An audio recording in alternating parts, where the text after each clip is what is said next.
Прослеживая старые карты земель ингушей и их соседей, можно заметить, что существовали целых два селения, которые назывались, по самоназванию ингушского народа, а именно, Галгай. Это село Галгай-Юрт, в пригородном районе, называвшееся так до депортации войнахов 1944 года, и которое было переименовано в Камбелеевское. Власти СССР в село Галгай-Юрт, как и во все другие ингушские населенные пункты, заселили в опустевшие ингушские дома осетин. И с тех пор, в селе Камбелеевское, имеющее историческое название Галгай-Юрт, осетины населены подавляющим большинством.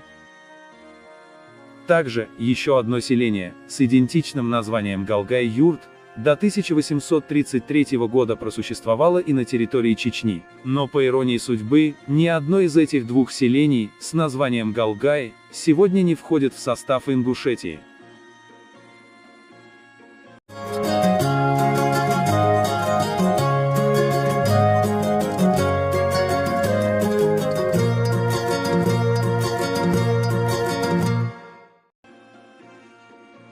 На месте сегодняшнего села под названием Валерийк, расположенном в Ачхой-Мартановском районе Чечни, до середины XIX века располагалось селение Галгай-Юрт, именовавшееся по самоназванию ингушей. Это отчетливо отображено на старинных картах того периода. К примеру, на карте Малой Чечни и части Владикавказского округа, составленной в 1848 году, видно селение под названием Галгай-Юрт.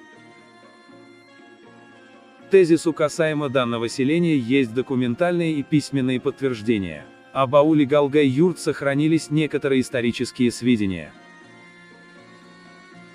Село Галгай-Юрт было подвергнуто значительному ущербу царскими войсками в 1833 году за отказ жителей покориться. Об этом факте свидетельствуют следующие исторические материалы. Журнал для чтения воспитанникам военно-учебных заведений. Том 65, номер 260. Санкт-Петербург, 1847 год.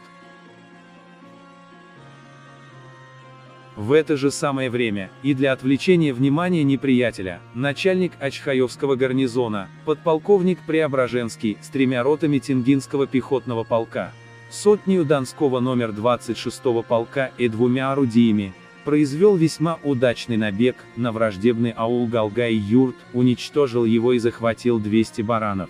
Та же партия, которая действовала против сунжинских казаков, прискакала на помощь галгань-юртовцам, но и тут не имела успеха, и войска со своей добычей без потери возвратились в укрепление. Акты, собранные Кавказской археографической комиссией, том 7.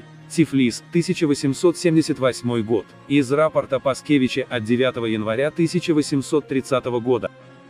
7 ноября отряд двинулся к непокорной деревне Галгай-Юрту. Во время прохода колонны через непрорубленный лес, Айдемер с прочими абреками, в числе 300 человек, расположась на завалах по опушке леса, намеревался воспрепятствовать следованию войск, но, быв выбит егерями, обратился далее в лес и при происшедшей затем перестрелке, во время прохода рот Бутырского полка, находившихся в арьергарде, ранены унтер-офицер 1 и рядовой 1. Генерал-майор Энгельгард, остановясь с отрядом, не доходя до Галгай-Юрта, отправил туда, через Далга-Юрт командира Гребенского казачьего полка полковника Ефимовича со всею конницею, 100 егерями и 2 орудиями. Неприятель во время сего марша опять открыл перестрелку с бывшими в голове мирными чеченцами, но сии последние по двухкратной атаке, произведенной под начальством пристава Есаула Золотарева, поддержанные сотнею казаков, выбили партию Айдемура из Далка-Юрта и заняли как сию деревню, так и башни. Акты, собранные Кавказской археографической комиссией, том 8. Тифлис, 1881 год. В данном сборнике присутствует текст донесения барона Розина графу Чернышову от 10 августа 1833 года. В нем среди перечисленных уничтоженных непокорных сел значится и Галгай-Юрт. В сей же день истреблены непокорные селения Дзулгу-Юрт, Галгай-Юрт, Алтимир-Юрт и уцелевшая часть Катри-Юрта. В историческом труде «Чечня и чеченцы», написанном Адольфом Берже в 1859 году, указывается, что село Валерийк раньше носило название Галгай-Юрт. На страницах книги чеченского краеведа Ахмада Сулейманова «Топонимия Чечено-Ингушетии», вышедшей в свет в 1980 году, указывается информация по интересующей нас теме. Галгайн-юрт, Галгаев-Цеев село, урочище на севере села. Галгайн-Аре, Ингушская равнина, урочище на юге села, между Шами, Юртом и Валериком. В данной книге приводится этимология названия села Валерик, что оно произошло от названия одноименной реки, на которой расположено данное поселение, а именно Валаркхи, что в переводе на русский язык означает «речка смерти». Теперь же, что касается другого ингушского поселения под тем же названием Галгай-Юрт, ныне село Камбелеевское, которое с 1944 года незаконно входит в состав аннексированного пригородного района Северной Осетии. Село основано в XVIII веке, выходцами из Галгаевского общества, Горной Ингушетии. Это селение, поскольку не было крупным, обозначено не во многих картах того исторического периода. В труде Ивана Павловича Щеблыкина «Путеводитель по Ингушской автономной области», изданном в 1929 году, на последней странице книги автор разместил карту Ингушской автономной области с входившим тогда в состав Ингушетии пригородным районом, на котором запечатлено селение Галгай-Юрт.